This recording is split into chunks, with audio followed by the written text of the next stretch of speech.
Good morning friends. आज मी आलो आहे उत्कर्ष राजाच्या राजाला भेटायला चंदगडला. चला तर मग आतमध्ये जाऊन आपण बघू शकतो कसं आहे. आपण प्रथम यामध्ये एंट्री केल्याच्या नंतर आपल्याला उत्कर्ष राजाच्या फलकावर दिसायला लागले आहे.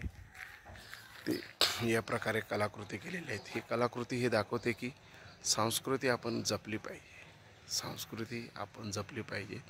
आणि या ठिकाणी दाखवलेलं आहे बघा, तुम्ही बघू शकता कसं याप्रमाणे दाखवलेलं आहे. पण आतमध्ये प्रवेश केल्याच्या नंतर प्रथम आपण बाप्पाचं दर्शन घेऊया.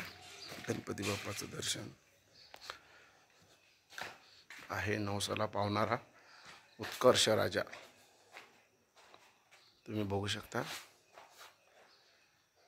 आणि उत्कर्ष राजाच्या पाठीमागं तुम्ही फलकावर बघू शकता सर्व जी रूपं आहेत गणपतीची, त्यांची नावं दिलेली आहे सर्व तुम्ही बघू शकता. या प्रकारे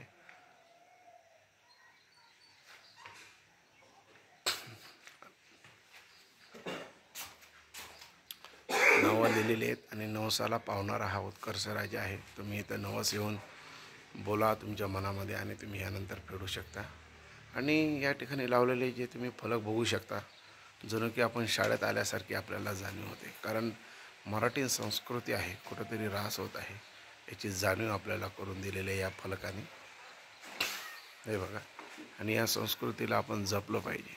आणि किती सुंदर आणि स्वच्छ हस्ताक्षरामध्ये लिहिलेलं आहे तुम्ही बघू शकता. आणि ही सर्व जी मराठी पुस्तकं आहेत आणि जे मराठी कवी आहेत, लेखक आहेत, यांनी सर्व लिहिलेली पुस्तकं आहेत. आणि ही पुस्तकं तुम्ही आवर्जून वाचा, त्यावेळी तुम्हाला संस्कृती काय आहे याची जाणीव होईल तुम्हाला.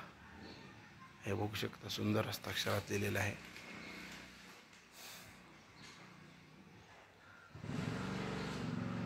हे फलक बघू शकता तुम्ही, सुंदर प्रकारे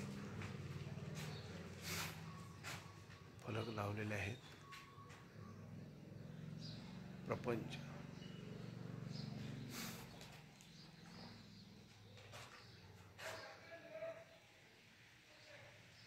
बघू शकता हे फलक.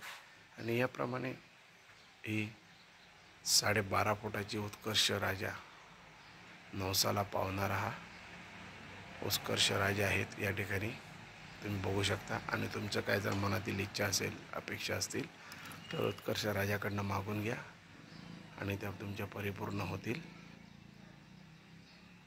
जय गणपती बाप्पा मोरया, गणपती बाप्पा मोरया, गणपती बाप्पा.